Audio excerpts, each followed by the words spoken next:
On attrape la grippe avec un contact rapproché, que ce soit un contact direct, c'est très important. Par exemple, quelqu'un qui s'est touché le nez et qui vous serre la main peut vous transmettre la grippe, ou banalement par ce qu'on appelle les gouttelettes, communément on les appelle aussi les postillons. C'est-à-dire qu'à partir du moment où on est à moins d'1 mètre d'une personne et qu'on incube ou qu'on est malade de la grippe, on peut transmettre la grippe en vous parlant. La question est de savoir quelles sont les complications de la grippe.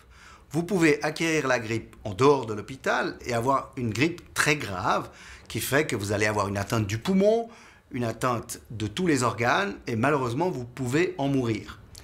Lorsque vous êtes patient hospitalisé, ça peut évidemment être encore pire parce que vous avez une maladie de base qui vous affaiblit déjà et la grippe peut simplement venir et ajouter à vos problèmes. Et vous allez compliquer votre hospitalisation d'une grippe acquise à l'hôpital, éventuellement associée à une pneumonie, à une défaillance des organes et à un décès. De manière générale, on protège tous les patients à l'hôpital et en protégeant tous les patients, on protège en particulier les groupes à risque. Donc la stratégie, elle consiste en plusieurs points. Premier point, un maximum du personnel doit être vacciné contre la grippe, ce qui empêche que vous la transmettiez.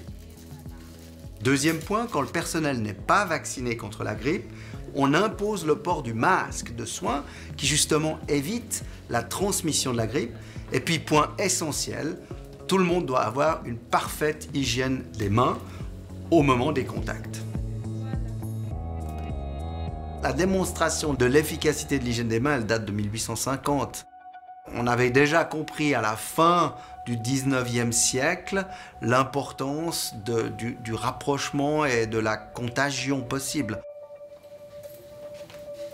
Si vous regardez les courbes de mortalité de la population en général, l'hygiène est vraiment ce qui a fait l'impact majeur. Le vaccin vient après et le vaccin, évidemment, est une prévention, une stratégie de prévention extrêmement efficace.